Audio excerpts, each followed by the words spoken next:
आदिल साहब के एक्सीडेंट के बाद वो तो बेड पे चले गए थे, आ ही नहीं सकते थे। मायूस क्यों? आप लोग मुझे कॉल कर लेते। आपको कैसे कॉल कर लेते? आप तो मुल्क से बाहर चली गई थी। ये किसने कहा आप लोगों से? वसीम साहब ने। अच्छा, तो अगर कॉल नहीं तो ईमेल ही कर लेते। वो ज़रीन साहब ने आपको डिस्टर्ब करने से मना किया था। अच्छा खैर छोड़ो, अब तो मैं आ गई हूँ ना। जब मैं नहीं थी तो क्या होता रहा, सब बताएं। जरियून ने अपनी जिम्मेदारी निभाई सही से? वो बताया तो होगा आपको उन्होंने, या नहीं? हाँ सब बताया, मुझे ऐसा लगता है आप लोगों से बात करना बहुत जरूरी है, नहीं? आप लोग एक दूसरे को ऐसे देख क्यों रहे हैं? क्या हुआ? वो काफ़ी दिनों के बाद ऑफिस ओपन हुआ है और आप आज ही आ गई।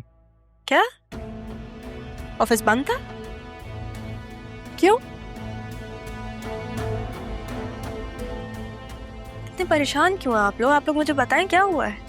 माजरत, लेकिन राह मैम, आपको शायद लाइलम रखा गया है। वो ऑफिस के हालात बहुत ख़राब हो चुके हैं, ऑडिट भी होना है और अकाउंट्स भी सब खाली हो चुके हैं।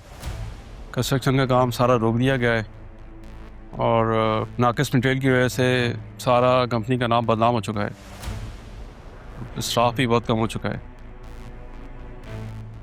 आप लोग को क्या लगता है कि गलती कहाँ हुई है?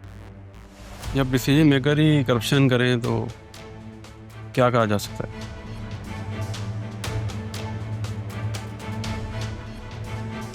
आप लोग जा सकते हैं, थैंक यू। ओके।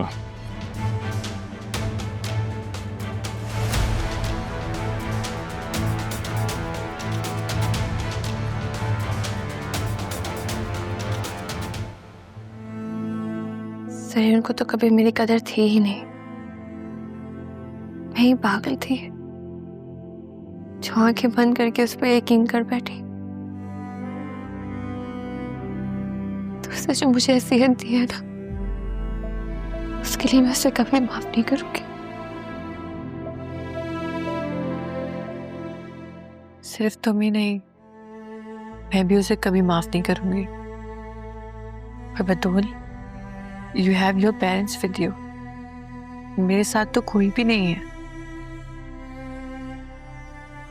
बेटा, तुम खुद को अकेला मत समझो। रफीक साहब ने सोच समझ कर तुम्हें यहाँ भेजा है। आज से तुम भी हमारी जिम्मेदारी हो, ठीक है? थैंक यू अंकल, आपने मेरे लिए इतना सोचा। पर मैं आपसे एक बात कहना चाहूंगी। आप ज़रून के लिए जो भी फैसला लें, पर प्लीज़ उसे माफ़ मत कीजिएगा। वो शख्स माफ़ी के काबिल नहीं है। वो एक नाकाबिल एतबार शख्स है जो कि सिर्फ अपने लिए जीता है और अपने लिए ही सोचता है। उस पर किसी की मोहब्बत का कोई असर नहीं होता।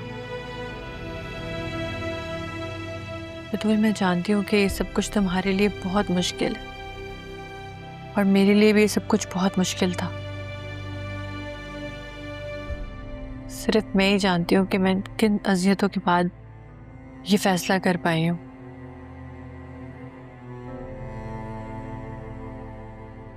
मेरी गाड़ी आ गई है, मुझे चलना होगा। पर बतूल, तुम अपना बहुत ख्याल रखना। अपने आप को कभी अकेला मत समझना। हम सब तुम्हारे साथ। अंकल, मुझे इजाजत दें। ओके बेटा। फिर मैं चलती हूँ।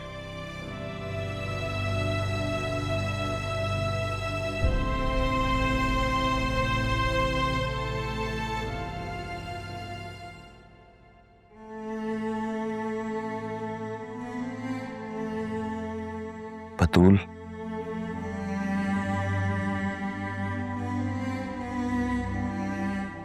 बेटा तुम जो भी फैसला लोगे मैं तुम्हारे साथ हूँ। नहीं पापा, मुझसे नहीं होगा।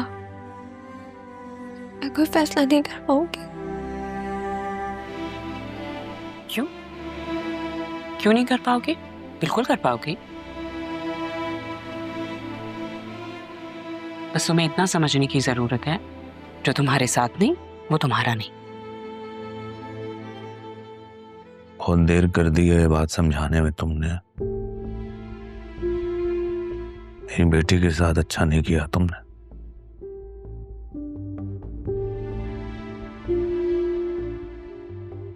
मैं तुमसे और कितनी दफा माफी मांगूं?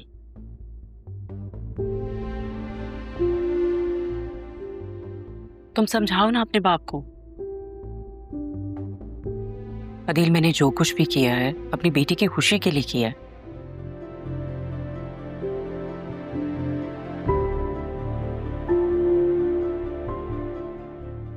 पापा प्लीज ऐसा मत कर।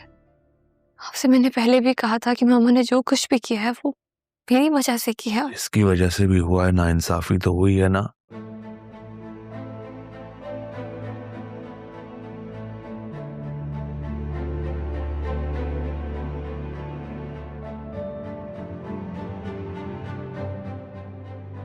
बहुत हो गया है तमाशा,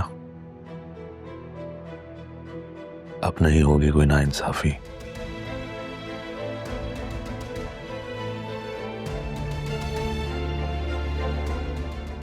तुम्हें हिम्मत दिखानी होगी बेटा, मैं तुम्हारे साथ हूं।